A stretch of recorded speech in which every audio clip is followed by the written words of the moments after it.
فرمانے مصطفیٰ صلی اللہ علیہ وسلم، جب تم مریض کے پاس جائے تو اس سے کہہ کہ تیرے لیے دعا کرے کہ اس کی دعا فرشتوں کی طرح ہے۔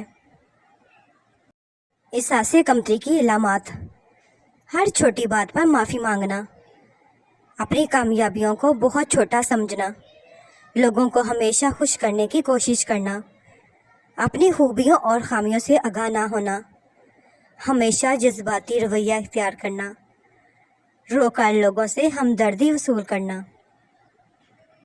چپ سے بڑی کوئی بددعا نہیں۔ انسان جب بولتا ہے تو قدرت خاموش رہتی ہے، اور جب بندہ خاموش ہو جاتا ہے تو قدرت انتقام لیتی ہے، اور بے شک اس کا انتقام بہت برا ہوتا ہے۔ حضرت حلیمہ رضی اللہ عنہا نے فرمایا، میں نے گھر میں کبھی چراغ نہیں جلایا۔ کسی نے پوچھا کیا وجہ؟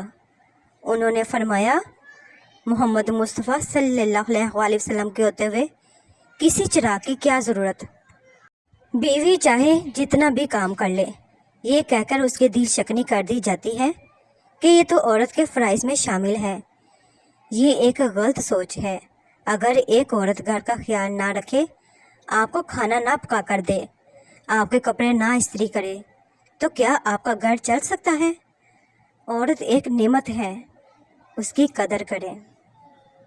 نماز فجر آپ کی خوبصورتی میں اضافہ کرتی ہے، نماز ظہر آپ کے رزق میں اضافہ کرتی ہے، نماز عصر آپ کی صحت بہتر کرتی ہے، نماز مغرب آپ کا مستقبل سنوارتی ہے، نماز عشاء آپ کو سکون کی نیند سلاتی ہے۔ جو نماز کو اہمیت نہیں دیتا، اسے مرتے وقت 3 سزائیں ملتی ہیں: ذلت کی موت مرتا ہے، بھوکا مرتا ہے، سمندر کا پانی پی بھی لے وہ پیاسا ہی مرے گا۔ اللہ پاک مجھے اور آپ سب کو 5 وقت کا نماز پڑھنے کی توفیق عطا فرمائے، آمین۔ خامد حضرات یہ بات جان لیں کہ اپنی بیوی کے پاس مسکراتے جائیں، اس سے باتیں کریں، خیریت دریافت کریں، اس کے کاموں میں ہاتھ بٹائیں، کیونکہ یہ سنت ہے اور اللہ پاک اس سے خوش ہوتے ہیں۔ یہ نفلی عبادات اور تسبیحات سے زیادہ ثواب والا کام ہے۔ حضور پاک صلی اللہ علیہ وسلم نے فرمایا، سب سے زیادہ اچھے اخلاق والا وہ ہے جس کے اخلاق بیوی کے ساتھ اچھے ہیں۔ اللہ پاک کے قرب میں ہر مرض کا علاج ہے، ہر درد کی شفا ہے، ہر بے چین دلوں کا سکون ہے۔ پھر کیوں انسانی سہارا تلاش کرتے ہو؟ اپنی مشکلات حل کرنے کے لیے، اپنی غم داستان سنانے کے لیے، ہر گھڑی ساتھ نبھانے کے لیے، ہر زخم پر مرہم رکھنے کے لیے یاد کرو، جب دونوں جہانوں کا مالک تمہارے ساتھ ہے، پھر کوئی اور کیوں چاہیے؟ ماں یاد آتی ہے، ماں دل کرتا ہے تیرا ہاتھ چوموں، تیرے گلے لا کر اپنی ساری تھکن اتار لوں۔ اس رشتے کی قدر ان سے پوچھو جن کی ماں نہیں۔ اللہ پاک والدین کو لمبی زندگی عطا فرمائے، آمین۔ آخرت کی تیاری کرتے رہیں، قیامت کا منظر کچھ یوں ہوگا، اس دن کا شر ہر طرف پھیلا ہوگا، وہ دن نہایت تلخ دن ہوگا، بہت خوف اور گھبراہٹ کا عالم ہوگا۔ پیارے محمد مصطفیٰ صلی اللہ علیہ وسلم کا فرمان، میں علم کا شہر ہوں۔ حضرت ابو بکر صدیق اس کی بنیاد ہے، حضرت عمر فاروق اس کی دیوار، حضرت عثمان غنی اس کی چھت، اور حضرت علی اس کا دروازہ ہے۔ نبی پاک صلی اللہ علیہ وسلم نے فرمایا، دنیا کی زینت 3 اشیاء ہیں: مال، اولاد، عورت۔ آخرت کی زینت 3 چیزیں ہیں: علم، تقوی، صدقہ۔ بدن کی زینت 3 چیزیں ہیں: کم سونا، کم کھانا، کم بولنا۔ عقل کی زینت 3 چیزیں ہیں: صبر، شکر، خاموشی۔ فرمانے مصطفیٰ صلی اللہ علیہ وسلم، جو کام لوگوں کے سامنے کرنے کو ناپسند کرتے ہو، وہ تنہائی میں بھی نہ کیا کرو۔ نبی پاک صلی اللہ علیہ وسلم نے ارشاد فرمایا، سب سے جلدی جس چیز کا ثواب پہنچتا ہے وہ نیکی کرنا اور رشتہ داری نبھانا ہے، اور سب سے جلدی جس چیز کا عذاب آتا ہے وہ بغاوت اور رشتہ داری کو توڑنا ہے۔ نبی پاک صلی اللہ علیہ وآلہ وسلم نے فرمایا، خیرات کو مت روکو ورنہ تمہارا رزق بھی روک دیا جائے گا۔ ناخن بڑھانا سنت کے خلاف ہے اور اس میں جانوروں کی مشابہت بھی ہے۔ رسول پاک صلی اللہ علیہ وآلہ وسلم نے فرمایا، ایک شخص راستے پر چل رہا تھا کہ اس نے وہاں کانٹے دار ڈالی دیکھی، اس نے اسے ہٹا دیا تو اس نے اللہ تعالیٰ نے اس کا یہ عمل قبول کیا اور اس کی مغفرت کر دی۔ رسول اللہ صلی اللہ علیہ وآلہ وسلم نے فرمایا، کیا تم نہیں دیکھتے جب آدمی مر جاتا ہے تو اس کی آنکھیں کھلی رہتی ہیں؟ صحابہ نے عرض کیا، کیوں نہیں؟ فرمایا، وجہ یہ ہے کہ اس کی نگاہ جان کے پیچھے جاتی ہے۔ رسول اللہ صلی اللہ علیہ وآلہ وسلم نے فرمایا، دنیا مومن کے لیے قید خانہ ہے اور کافر کے لیے جنت۔ بددعا صرف الفاظ نہیں ہوتے، جس کو دکھ دو اس کی آہ بھی بددعا بن جاتی ہے، اور رب بہت انصاف کرنے والا ہے۔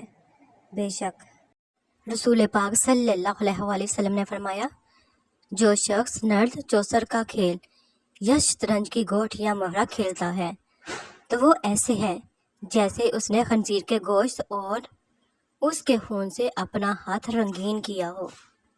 رسول پاک صلی اللہ علیہ وآلہ وسلم نے ارشاد فرمایا، اللہ تعالیٰ کے لیے بعض لوگ ایسے ہیں جیسے کسی کے گھر کے خاص لوگ ہوتے ہیں۔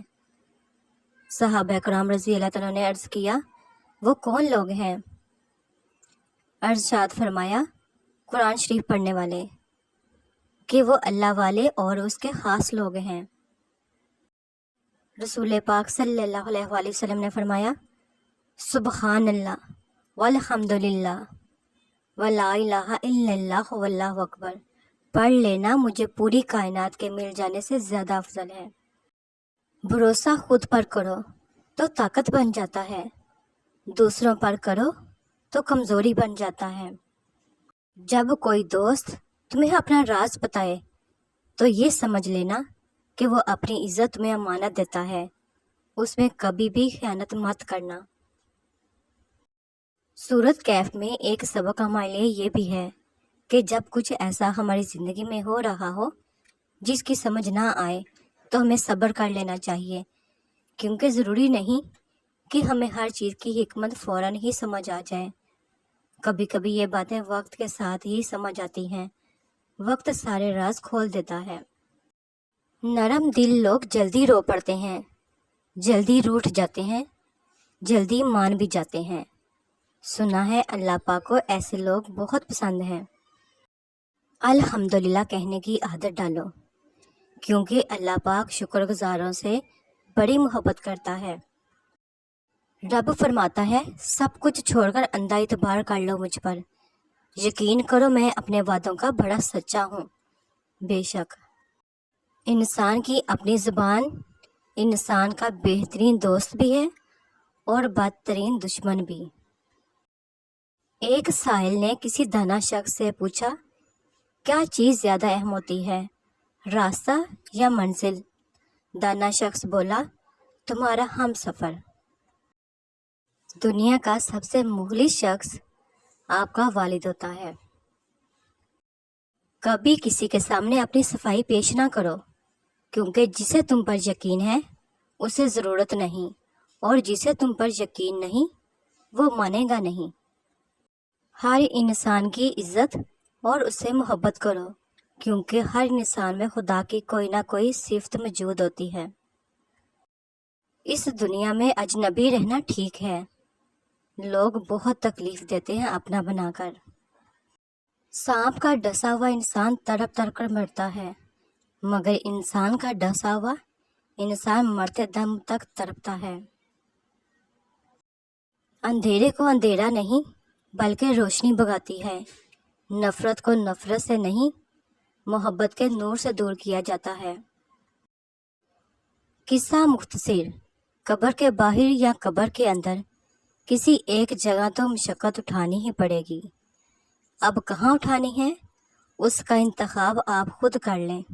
Thanks to watch my video, please subscribe my channel, like کریں، شیئر کریں، اور کمنٹ سیکشن میں مجھے ضرور بتایا کریں کہ آپ کو میری ویڈیوز کیسی لگتی ہیں۔